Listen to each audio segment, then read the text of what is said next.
Everyone और आपका स्वागत है मेरे चैनल पर। आज मैं हमारी 31 सीक्रेट ऑफ सक्सेसफुल पीपल की इस सीरीज़ को कंटिन्यू रखने वाली हूँ और आपको सीक्रेट नंबर 9 बताने वाली हूँ।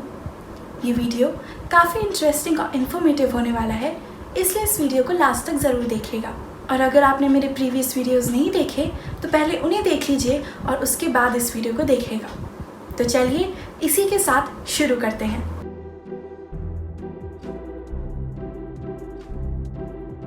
तो सीक्रेट नंबर 9 है learn every detail of your business. यानी कि आप जो भी काम कर रहे हैं या आप जिस भी फील्ड में हैं उसकी आपको छोटी सी छोटी डिटेल को भी ध्यान में रखना है और उसे हर बार इम्प्रूव करने की कोशिश करनी है। ये ज़िंदगी अच्छे रिवॉर्ड सिर्फ उन्हीं को देती है जिनका काम अच्छा होता है, और फेलियर, फ्रस्ट्रेशन और बुरे रिवॉर्ड्स उन्हें देती है जिनका काम अच्छा नहीं होता। आपका काम ये है कि आप चाहे जिस भी जॉब में हो या जिस भी फील्ड में हो, आपको हमेशा अपने काम की छोटी सी छोटी डिटेल को भी ध्यान में रखना है और उसे हमेशा एक लेवल ऊपर ले जाने की कोशिश करनी है, यानी कि उसे और बेटर बनाने की कोशिश करनी है। खुद को इम्प्रूव करने के लिए या फिर दूसरी चीज़ों को इम्प्रूव करने के लिए हमें सबसे पहले अच्छी नॉलेज होना इम्पॉर्टेंट है। और नॉलेज के लिए मैंने आपको पहले भी बताया है कि आपको रीडिंग करनी होगी, ऑडियो प्रोग्राम सुनने होंगे और कोर्सेज या सेमिनार्स को अटेंड करना होगा जो कि अपनी फील्ड के कुछ बहुत ही दिग्गज कलाकार या फिर प्रोफेशनल्स द्वारा दी गई हैं। और हमेशा जितना आप अपने आप को अपने काम में इन्वॉल्व रख सकते हैं, जितना फोकस्ड रख सकते हैं, उतना रखने की कोशिश कीजिए। आप अपनी फील्ड के किसी एक्स्ट्रा ऑर्डिनरी इंसान को एज अ रोल मॉडल ले सकते हैं और देख सकते हैं कि वो किस किस चीज़ में परफेक्शन से काम करते हैं और कौन सी छोटी छोटी डिटेल को वो ध्यान में रखते हैं। फॉर सपोज़ अगर आपको एक पब्लिक स्पीकर बनना है या फिर एक मोटिवेशनल स्पीकर बनना है और आपके रोल मॉडल हैं विवेक बिंद्रा सर, तो फिर आप देखिए कि उनका सिर्फ कंटेंट या फिर बोलने का तरीका ही अच्छा नहीं होता, बल्कि उसके साथ साथ उनकी छोटी छोटी डिटेल्स, यानी कि वो कैसे उठते हैं, कैसे बैठते हैं, कैसे चलते हैं, उनके face expressions, eye contact, hand expressions, वो सब कुछ परफेक्ट होते हैं।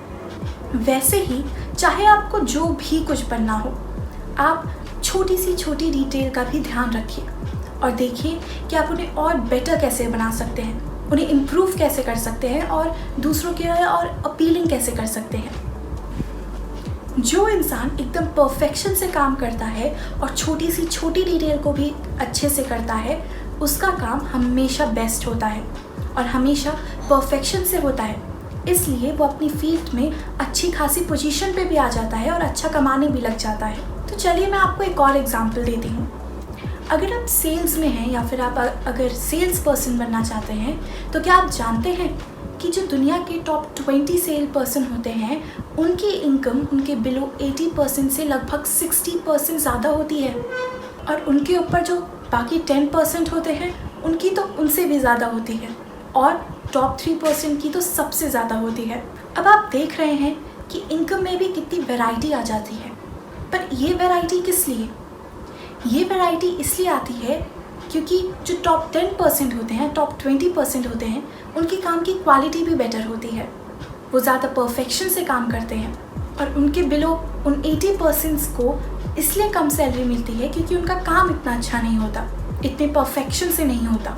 और अगर आपको भी अपने काम में वो क्वालिटी चाहिए है तो फिर आपको अपने काम की छोटी सी छोटी डिटेल को भी हर बार इम्प्रूव करना होगा, उसे और बेटर बनाना होगा और अपीलिंग बनाना होगा। और एक और बात ध्यान रखिए, आइडियाज़ बहुत इम्पॉर्टेंट होते हैं। इसलिए अगर फ्यूचर में या कभी भी आपको अपनी जॉब से रिलेटेड या अपनी फील्ड से रिलेटेड कोई भी अच्छा आइडिया आए तो फिर उसे अपनी बुक में लिख लीजिएगा ताकि आप उसे भूलें ना, और अपनी लाइफ में एटलीस्ट एक ना एक बार तो उस आइडिया को ज़रूर आजमा के देखिएगा। क्योंकि ऐसे बहुत सारे मिलियनर्स, बिलियनर्स या बड़े बड़े साइंटिस्ट हैं जिनको पहले तो लगा था कि उनके आइडियाज़ अच्छे नहीं हैं या बकवास है, लेकिन बाद में जब उन्होंने उन आइडिया को आजमाया तो वो बहुत हिट निकले और उन्हें इतना सक्सेसफुल और बड़ा इंसान बना दिया।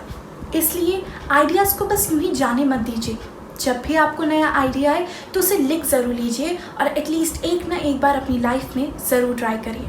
तो आज ही से आप ये डिसीज़न ले लीजिए कि जैसे आप अपने आप को इम्प्रूव करते हैं, उसी तरह अब आप अपनी काम की छोटी सी छोटी डिटेल को भी इम्प्रूव करेंगे, उन्हें नज़रअंदाज नहीं करेंगे और उन पे भी अच्छे से काम करेंगे और अपने काम को एकदम परफेक्ट बनाएंगे। और आपको जब भी कोई नया आइडिया आएगा तो उन्हें आप लिख लेंगे और अपनी कंसंट्रेशन में एटलीस्ट एक ना एक बार तो ज़रूर लेंगे।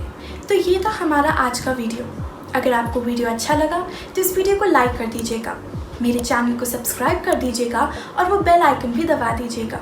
और आज के कमेंट सेक्शन के लिए मेरा आपसे क्वेश्चन है, क्या आपको भी कभी कोई ऐसा आइडिया आया है जो पहले तो आपको लगा हो कि इतना अच्छा नहीं है या बकवास है, लेकिन बाद में जब आपने उसे आजमा के देखा हो या किसी को बताया हो तब आपको उसकी असली वैल्यू पता चली हो? अगर हाँ तो मुझे कमेंट सेक्शन में ज़रूर बताइएगा कि वो कौन सा आइडिया था। और आज के लिए बस इतना ही। अब हम मिलेंगे अगले एपिसोड में। Bye bye.